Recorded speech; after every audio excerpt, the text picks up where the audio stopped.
नमस्कार विद्यार्थियों, आपका स्वागत है हमारे चैनल एके बायोलॉजी जोन में। आज हम चर्चा करेंगे वन्यजीव संरक्षण अधिनियम 1972, वाइल्ड लाइफ प्रोटेक्शन एक्ट 1972 के बारे में, जो हमारे नोट्स में दिया गया है। जी। और जब हम इस विषय का गहन विश्लेषण करते हैं तो ये बात बहुत जल्दी साफ हो जाती है कि ये कोई साधारण कानूनी दस्तावेज मात्र नहीं है। बिल्कुल नहीं है। हाँ, मतलब ये भारत के पूरे पारिस्थितिक तंत्र यानी हमारे इकोसिस्टम को बचाने का एक बहुत ही महत्वपूर्ण और विस्तृत ढांचा है। और जो भी विद्यार्थी लाइफ साइंसेज या CSIR नेट की तैयारी कर रहे हैं, उनके लिए ये विषय पर्यावरण और पारिस्थितिकी मॉड्यूल का एक बहुत बड़ा, आप कह सकते हैं कि एक आधारभूत स्तंभ है। सही कहा आपने। और इस अधिनियम की वास्तविक अहमियत को समझने के लिए ना हमें थोड़ा पीछे जाना होगा। मतलब 1972 से पहले के भारत की जो स्थिति थी उसे देखना होगा। ब्रिटिश कालीन कानूनों की बात कर रहे हैं आप? जी बिल्कुल। उस समय के जो ब्रिटिश कालीन कानून थे वे बहुत ही सीमित थे। उनका मुख्य उद्देश्य संरक्षण करना नहीं था, बल्कि खेल के लिए शिकार यानी जिसे हम स्पोर्ट हंटिंग कहते हैं उसे विनियमित करना था। मतलब जानवरों को बचाने के बजाय शिकारियों की सहूलियत देखी जाती थी। हाँ, और उसी का नतीजा था कि उस दौर में चीते विलुप्त हो चुके थे, बाघों की संख्या एकदम तेजी से गिर रही थी और जंगलों की अंधाधुंध कटाई हो रही थी। एक तरह से पूरा इकोसिस्टम ही चरमरा गया था। ये तो बहुत ही भयानक स्थिति थी। बहुत भयानक। और ऐसे गहरे संकट के समय में 9 सितंबर 1972 को भारत की संसद ने वन्यजीव संरक्षण अधिनियम पारित किया। 9 सितंबर 1972। विद्यार्थियों को ये तारीख बिल्कुल याद रखनी चाहिए। एकदम। ये भारत के संरक्षण इतिहास में एक बहुत बड़ा वैचारिक बदलाव था, एक पैराडाइम शिफ्ट। इस कानून ने पहली बार वन्यजीवों की सुरक्षा को एक सख्त राष्ट्रीय कानूनी ढांचे के भीतर ला खड़ा किया। और हमारे नोट्स में इस पूरे कानून के 5 मुख्य उद्देश्यों का बहुत विस्तार से जिक्र किया गया है, जिन्हें हम इस अधिनियम के 5 स्तंभ भी कह सकते हैं। जी, 5 पिलर्स। हाँ, पहला स्तंभ है लुप्तप्राय प्रजातियों की सुरक्षा, जिसका सीधा सा मतलब है शिकार पर पूरी तरह से रोक लगाना। दूसरा है आवास संरक्षण, क्योंकि देखिए बिना सुरक्षित घर के तो कोई भी प्रजाति जीवित नहीं रह सकती ना। बिल्कुल सही बात है। तीसरा स्तंभ है व्यापार विनियमन, जो जानवरों की खाल, हाथी दांत या उनके अन्य अंगों के अवैध व्यापार पर नियंत्रण लगाता है। चौथा स्तंभ है संरक्षित क्षेत्रों का निर्माण, जैसे अभयारण्य और पार्क बनाना। और इन सब का जो अंतिम लक्ष्य है वो है 5वां स्तंभ, पारिस्थितिकी संतुलन सुनिश्चित करना। और इन 5 स्तंभों की जो सबसे बड़ी विशेषता है ना, वो ये है कि ये एक दूसरे के पूरक हैं। मतलब ये सब एक साथ मिलकर काम करते हैं। वो कैसे, थोड़ा उदाहरण देकर समझाइए। देखिए, मान लीजिए कि हम किसी लुप्तप्राय बाघ को शिकारियों से बचाने के लिए एकदम सख्त कानून बना देते हैं। ये हमारा पहला स्तंभ हो गया। ठीक है। लेकिन अगर हम उस जंगल को ही कटने से नहीं रोक पाते जहां वो बाघ रहता है, तो वो प्रजाति वैसे भी नष्ट हो जाएगी। हाँ, क्योंकि इसका घर ही नहीं बचेगा तो वो रहेगा कहाँ? बिल्कुल। इसलिए आवास संरक्षण और संरक्षित क्षेत्रों का निर्माण बहुत जरूरी हो जाता है। इसी तरह जब तक बाघ की खाल या हड्डियों के अवैध व्यापार पर रोक नहीं लगती, जो कि हमारा तीसरा स्तंभ है, तब तक शिकार का जो आर्थिक प्रलोभन है वो बना ही रहेगा। मतलब ये सब आपस में जुड़े हुए हैं। जी, ये पूरा एक इकोसिस्टम है जहां हर एक नियम दूसरे नियम की सफलता पर निर्भर करता है। बहुत ही बढ़िया तरीके से समझाया आपने। अब इन स्तंभों को कानूनी रूप से लागू करने के लिए सबसे पहले ये परिभाषित करना जरूरी था कि कानून की नज़र में वन्यजीव आखिर है क्या। जी, धारा 2 की परिभाषाएं। हाँ, अधिनियम की धारा 2 में जो परिभाषाएं दी गई हैं वो सच में काफी विस्तृत हैं। आमतौर पर जब हम वन्यजीव शब्द सुनते हैं तो दिमाग में शेर, हाथी या भालू की तस्वीर आती है, बड़े जानवरों की। हाँ, लेकिन हमारे नोट्स बताते हैं कि इस अधिनियम के तहत वन्य जीव में सिर्फ बड़े जानवर ही नहीं, बल्कि पक्षी, मछलियां, कीड़े और यहाँ तक कि वनस्पति यानी फ्लोरा भी शामिल हैं। और ये विस्तार इस कानून की बहुत बड़ी ताकत है। इसी तरह अगर आप जानवर यानी एनिमल की कानूनी परिभाषा देखें तो वो भी बहुत गहराई लिए हुए हैं। उसमें क्या खास है? उसमें केवल स्तनधारी या मैमल्स तक ही बात सीमित नहीं है। इसमें पक्षी, सरीसृप यानी रेप्टाइल्स, उभयचर और सबसे महत्वपूर्ण बात, उनके अंडे या नवजात बच्चे भी शामिल हैं। अच्छा, तो अंडों को भी वही कानूनी सुरक्षा मिली हुई है? बिल्कुल। इसका कानूनी असर ये होता है कि अगर कोई व्यक्ति किसी समुद्री कछुए के अंडे चुराता है या किसी संरक्षित पक्षी के घोंसले को नष्ट करता है, तो उस पर वही कानूनी कार्रवाई होगी जो उस वयस्क जानवर को मारने पर होती। जाल या फंदा लगाना, जहर देना या यहाँ तक कि उसे सिर्फ घायल करना भी शामिल है। जी। जैसे अगर कोई किसान अपने खेत के किनारे करंट वाला तार लगाता है और उससे कोई जंगली जानवर मारा जाता है, तो वो भी इसी शिकार की परिभाषा के तहत एक गंभीर अपराध माना जाता है। एकदम सही। और इसके अलावा एक और बहुत ही महत्वपूर्ण परिभाषा है जिस पर अक्सर चर्चा होती है, वर्मिन। हाँ जी हाँ। ये अनुसूची 5 से जुड़ा हुआ है। जी। वर्मिन का कॉन्सेप्ट असल में उन जंगली जानवरों से जुड़ा है जो फसलों को भारी नुकसान पहुंचाते हैं या इंसानों के लिए सीधा खतरा बन जाते हैं। तो क्या वर्मिन घोषित होने पर उनका शिकार किया जा सकता है? हाँ, हालांकि इसकी विस्तृत सूची अनुसूची वी में है, लेकिन वैचारिक रूप से ये समझना जरूरी है कि वर्मिन घोषित होने पर उस विशिष्ट प्रजाति को कुछ समय के लिए कानूनी सुरक्षा के दायरे से बाहर कर दिया जाता है, ताकि उसका कानूनी रूप से शिकार किया जा सके। इसके बारे में हम आगे अनुसूचियों के हिस्से में और विस्तार से बात करेंगे, लेकिन ये पूरा कानूनी ढांचा एक बहुत ही मजबूत मशीन या कह लें सेफ्टी नेट की तरह काम करता है। बिल्कुल। और इस मशीन को ठीक से चलाने के लिए कई संस्थागत प्राधिकरण बनाए गए हैं, जैसे कि केंद्रीय चिड़ियाघर प्राधिकरण, जिसे हम CZA कहते हैं। जी। CZA के गठन से पहले देश भर में कई ऐसे चिड़ियाघर थे जिनकी स्थिति बहुत खराब थी। जानवरों को सिर्फ नुमाइश की वस्तु समझा जाता था। फिर CZA के आने के बाद चिड़ियाघरों के लिए कड़े मानक तय किए गए। हाँ, और इसी तरह इन नीतियों को जमीनी स्तर पर लागू करने के लिए मुख्य वन्य जीव वार्डन और सलाहकार बोर्डों की नियुक्ति का जो प्रावधान है, वो भी इसी कानून के जरिए मिला। अब आते हैं इस अधिनियम के सबसे अहम हिस्से पर, जहां से CSIR नेट में सबसे ज्यादा विश्लेषणात्मक सवाल पूछे जाते हैं। अनुसूचियों का वर्गीकरण? हाँ, इस अधिनियम में मूल रूप से 6 अनुसूचियां थीं। अनुसूची I से लेकर VI तक, जो ये तय करती हैं कि किस प्रजाति को कितनी सुरक्षा मिलेगी और अपराध होने पर कितनी सजा होगी। इससे हम सुरक्षा का पदानुक्रम या पिरामिड कह सकते हैं। सही कहा। और इस पिरामिड में जो सबसे ऊपर है वो है अनुसूची I और अनुसूची 2। इन्हें पूर्ण और अधिकतम कानूनी ढाल प्राप्त है। मतलब सबसे ज्यादा सुरक्षा। जी। अनुसूची I में मुख्य रूप से वे लुप्तप्राय प्रजातियां हैं जिन पर विलुप्त होने का सबसे ज्यादा खतरा है। उदाहरण के लिए बंगाल टाइगर, हिम तेंदुआ जिसे हम स्नो लेपर्ड कहते हैं, और भारतीय हाथी। और अनुसूची 2 में? अनुसूची 2 में भी उच्च स्तर की सुरक्षा है। इसमें हिमालयी काला भालू और भारतीय पैंगोलिन जिसे जानवर आते हैं। पैंगोलिन का उदाहरण तो बहुत ही सटीक है। हाँ, क्योंकि इसके शल्क की अवैध अंतर्राष्ट्रीय बाजार में बहुत भारी मांग है ना? बिल्कुल, इसीलिए इसे इतनी उच्च सुरक्षा श्रेणी में रखा गया है।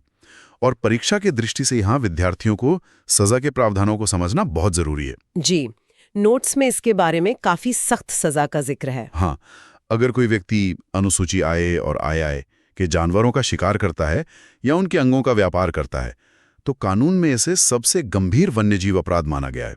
ऐसे मामलों में कम से कम 1 से 6 साल या कुछ विशेष मामलों में 3 से 7 साल तक की कड़ी कैद का प्रावधान है। और साथ में भारी जुर्माना भी। बिल्कुल, ये कठोर सजा एक निवारक या डिटरेंट के रूप में काम करने के लिए बनाई गई है, ताकि जो संगठित अपराधी हैं वे इस तरह के काम करने से डरें। अब अगर हम पदानुक्रम में थोड़ा नीचे आएं, तो अनुसूची 3 और अनुसूची 4 आती हैं।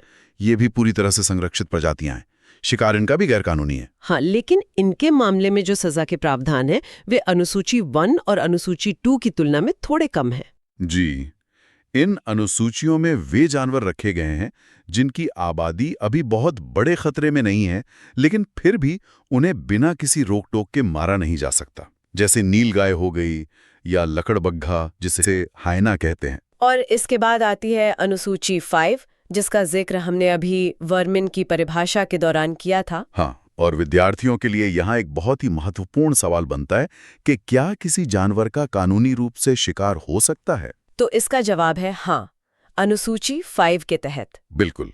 भारत के संरक्षण कानून में ये एकमात्र ऐसी जगह है जहां किसी जंगली जानवर का कानूनी रूप से शिकार करने की अनुमति दी जा सकती है। हमारे नोट्स के अनुसार इस अनुसूची में मुख्य रूप से चूहे, फ्रूट बैट यानी फलाहारी चमगादड़ और कौवे जैसी प्रजातियां शामिल हैं जो बहुत तेजी से प्रजनन करते हैं। लेकिन यहाँ एक महत्वपूर्ण बिंदु ये भी है कि राज्य सरकारें केंद्र सरकार से अनुरोध कर सकती हैं कि किसी विशेष क्षेत्र में किसी विशेष समय के लिए किसी अन्य जानवर को भी वर्मिन घोषित किया जाए। अच्छा, जैसे मान लीजिए अगर किसी जिले में जंगली सुअर किसानों की पूरी फसल बर्बाद कर रहे हों, बिल्कुल। तो एक निश्चित अवधि के लिए उन्हें वहां वर्मिन घोषित किया जा सकता है। ये तो काफी व्यावहारिक दृष्टिकोण है। हाँ, लेकिन यहाँ ध्यान रखना बहुत आवश्यक है कि यह घोषणा स्थायी नहीं होती है और न ही यह पूरे देश में लागू होती है।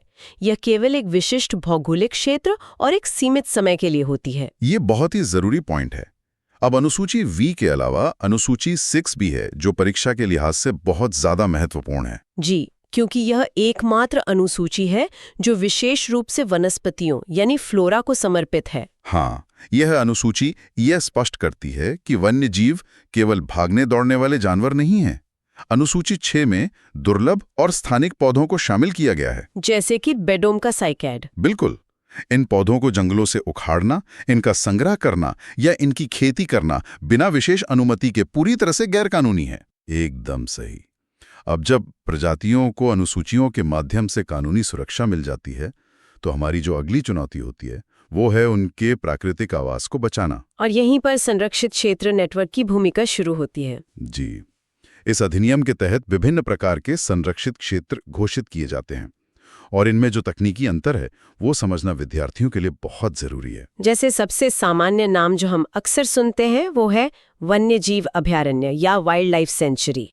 ये एक ऐसा क्षेत्र है जिसे जानवरों की सुरक्षा के लिए आरक्षित किया गया है, लेकिन यहाँ कुछ हद तक मानवीय गतिविधियों की अनुमति होती है। हाँ, सीमित रूप से। जैसे मुख्य वन्य जीव वार्डन की अनुमति से स्थानीय लोग वहाँ अपने मवेशियों को चरा सकते हैं या अपने पारंपरिक उपयोग के लिए कुछ सूखी लकड़ियां इकट्ठा कर सकते हैं। लेकिन इसके बिल्कुल विपरीत जो राष्ट्रीय उद्यान होते हैं यानी नेशनल पार्क, वहां सुरक्षा का स्तर सबसे अधिक होता है। मतलब वहाँ ऐसी कोई छूट नहीं मिलती? बिल्कुल नहीं। राष्ट्रीय उद्यान के भीतर चराई या किसी भी प्रकार के निजी भूमि अधिकारों की कोई अनुमति नहीं होती है।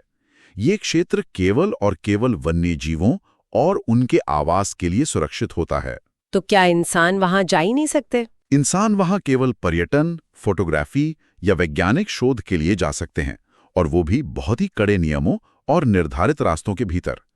आप अपनी मर्जी से कहीं भी नहीं घूम सकते। इन दोनों के अलावा संरक्षण को और अधिक व्यवहारिक बनाने के लिए बाद में संरक्षण रिजर्व और सामुदायिक रिजर्व की श्रेणियां भी जोड़ी गईं। जी, संरक्षण रिजर्व आमतौर पर सरकार के स्वामित्व वाली भूमि होती है, जो दो बड़े संरक्षित क्षेत्रों के बीच एक बफर जोन या कॉरिडोर का काम करती है, जिससे जानवरों को एक जंगल से दूसरे जंगल में जाने के लिए एक सुरक्षित रास्ता मिल सके। बिल्कुल। और वहीं सामुदायिक रिजर्व वो क्षेत्र हैं जहां भूमि का स्वामित्व किसी व्यक्ति या स्थानीय समुदाय के पास होता है, लेकिन वे स्वेच्छा से अपनी मर्जी से उस क्षेत्र को वन्यजीव संरक्षण के लिए प्रबंधित करने का निर्णय लेते हैं। और बाघों के विशिष्ट संरक्षण के लिए तो टाइगर रिजर्व होते ही हैं, जो विशेष प्रोजेक्ट टाइगर क्षेत्र के तहत आते हैं। हाँ, अब इस पूरे विशाल नेटवर्क को, इस पूरी सेना को संचालित करने के लिए संस्थागत रक्षकों की एक पूरी श्रृंखला है, जिसमें सबसे शीर्ष पर है राष्ट्रीय वन्यजीव बोर्ड यानी NBWL। और ये कोई साधारण बोर्ड नहीं है। इसकी अध्यक्षता स्वयं देश के प्रधानमंत्री करते हैं, जिससे ये साफ पता चलता है कि राष्ट्रीय स्तर पर इस विषय को कितनी गंभीरता से लिया गया है। बिल्कुल। राज्य स्तर पर भी राज्य वन्यजीव सलाहकार बोर्ड होते हैं, जिनकी अध्यक्षता मुख्यमंत्री करते हैं, और जमीनी स्तर पर यानी कार्यकारी भूमिकाओं में वन्यजीव वार्डन होते हैं। और प्रवर्तन एजेंसियों में वन विभाग, WCCB, सीमा शुल्क और CBI जैसी एजेंसियां शामिल हैं, जो मिलकर काम करती हैं। हाँ, ये एक पूरी सेना है जो वन्य जीवों की रक्षा के लिए दिन रात लगी हुई है। और अगर कोई इन नियमों को तोड़ता है, अवैध व्यापार करता है या आवास नष्ट करता है, तो दंड के प्रावधान बहुत कड़े हैं। अनुसूची 1 के अपराध के लिए 3 से 7 साल की कैद और कम से कम 10,000 रुपए का जुर्माना है। और अगर कोई बार-बार अपराध करता है तो उसके लिए सजा और भी सख्त हो जाती है। लेकिन देखिए, ये जो कानून है, ये 1972 में बनने के बाद से एक ही जगह पर स्थिर नहीं रहा है। समय के साथ इसका विकास हुआ है। जी, इसकी विकासवादी समय रेखा या टाइमलाइन को समझना बहुत जरूरी है। अगर हम एक टाइम ट्रैवल की तरह से देखें तो 1982 में इसमें संशोधन हुआ, जिसने संरक्षण को थोड़ा और मजबूत किया। लेकिन सबसे बड़ा और ऐतिहासिक कदम जो था वो 1991 का संशोधन था, 1991 में ऐसा क्या खास हुआ था? इस संशोधन ने व्यावसायिक शिकार यानी कमर्शियल हंटिंग पर पूर्ण प्रतिबंध लगा दिया। अच्छा, मतलब उससे पहले शिकार की अनुमति थी। हाँ, कुछ विशेष परिस्थितियों में लाइसेंस के आधार पर शिकार किया जा सकता था, लेकिन 1991 में उस पूरी व्यवस्था को खत्म कर दिया गया। ये तो बहुत बड़ा बदलाव था। फिर 2002 में दंड के प्रावधानों को और बढ़ाया गया और राष्ट्रीय बाघ संरक्षण प्राधिकरण NTCA का निर्माण हुआ। और 2006 में एक बहुत ही महत्वपूर्ण संस्था बनी, वन्यजीव अपराध नियंत्रण ब्यूरो, जिसे हम WCCB कहते हैं। इसकी क्या जरूरत महसूस हुई उस समय? असल में उस समय ये देखा जा रहा था कि वन्यजीव अपराध अब कोई स्थानीय समस्या नहीं रह गई थी। इसमें अंतर्राष्ट्रीय तस्करों के बड़े बड़े संगठित सिंडिकेट शामिल हो गए थे। तो इन नेटवर्क्स को तोड़ने के लिए केंद्रीय एजेंसी की जरूरत थी। बिल्कुल। WCCB का काम ही यही था कि वो वन विभाग, पुलिस, कस्टम्स और CBI के बीच तालमेल बिठाए। और इसका सबसे हालिया संशोधन 2022 में हुआ, जहां अनुसूचियों को युक्ति संगत यानी रैशनलाइज बनाया गया, ताकि वर्गीकरण को अधिक सरल और लागू करने में आसान बनाया जा सके। इन 50 से अधिक वर्षों के सफर में इस कानून का जो प्रभाव रहा है वो सच में बहुत ही उल्लेखनीय है। हाँ, प्रजाति पुनर्प्राप्ति इसकी सबसे बड़ी सफलता है। बाघों और हाथियों की प्रजाति की जो रिकवरी हुई है वो कमाल की है। बिल्कुल। आज भारत में 100 से अधिक राष्ट्रीय उद्यानों का निर्माण हो चुका है, जो 1972 में गिने चुने ही थे, और अवैध व्यापार में भारी कमी आई है। लेकिन विशेषज्ञ होने के नाते आप भी मानेंगी कि वर्तमान परिदृश्य में चुनौतियां अभी भी कम नहीं हैं। हमारे नोट्स भी इस वास्तविकता को सामने लाते हैं। चुनौतियां बहुत गंभीर हैं। आज की सबसे बड़ी समस्या है मानव वन्यजीव संघर्ष। मतलब जैसे हाथियों का चाय के बागानों में आ जाना या शहरों के बाहरी इलाकों में तेंदुओं का दिखना। हाँ, और ये संघर्ष बिना कारण नहीं हो रहा है। इसके पीछे सबसे बड़ा कारण है आवास विखंडन यानी हैबिटेट का टूटना। क्योंकि हमारे जंगल लगातार सिकुड़ रहे हैं। बिल्कुल। जंगलों के बीच से चौड़े हाईवे, रेलवे लाइनें और नहरें निकल रही हैं। जब जानवरों के पास घूमने के लिए जगह कम हो जाती है तो वे इंसानी बस्तियों की ओर ही आएंगे। और इसके अलावा निरंतर अवैध शिकार के नेटवर्क अभी भी सक्रिय है। हमारे वन रक्षकों के पास संसाधनों की भी भारी कमी है। एक और बहुत ही संवेदनशील मुद्दा है जो वन क्षेत्रों में रहने वाले आदिवासी समुदायों के अधिकारों के साथ चल रहा संघर्ष है। इन दोनों के बीच संतुलन बनाना आज की सबसे जटिल चुनौती है। बिल्कुल सही कहा। तो अंत में जो विद्यार्थी हमें सुन रहे हैं उनके लिए परीक्षा का ब्लूप्रिंट या मुख्य निष्कर्ष क्या है? CSI और नेट के विद्यार्थियों के लिए मेरा स्पष्ट सुझाव है कि अधिकतम अंक प्राप्त करने के लिए आपको अनुसूचियों, विशेष रूप से I, V और VI पर महारत हासिल करनी होगी। और धारा 2 की परिभाषाएं भी बहुत जरूरी हैं। जी, और साथ ही संरक्षित क्षेत्रों जैसे अभयारण्य और राष्ट्रीय उद्यान के बीच के तकनीकी अंतर को अच्छे से समझना अनिवार्य है। आज की ये चर्चा इस बात को पूरी तरह से स्पष्ट करती है कि वन्यजीव संरक्षण अधिनियम 1972 केवल नियमों की एक किताब नहीं है। ये हमारे पारिस्थितिक तंत्र को बचाने का एक जीवित ढांचा है। एकदम सही बात है। अब इस विस्तृत विश्लेषण को समाप्त करने से पहले मैं श्रोताओं के लिए एक विचारणीय प्रश्न छोड़ना चाहूंगी। कानून अपनी जगह बहुत सख्त और स्पष्ट है, लेकिन क्या हम एक समाज के रूप में मानव विकास और वन्य जीव संरक्षण के बीच सही संतुलन बना पा रहे हैं? ये सोचने वाली बात है। जब तक स्थानीय समुदाय संरक्षण से नहीं जुड़ेंगे, क्या केवल कानून जानवरों को बचा सकता है? इस पर जरूर विचार करें। बिल्कुल। अगर आपको ये लेक्चर पसंद आया हो तो वीडियो को लाइक करें, चैनल को सब्सक्राइब करें और अपने दोस्तों के साथ शेयर करें। धन्यवाद।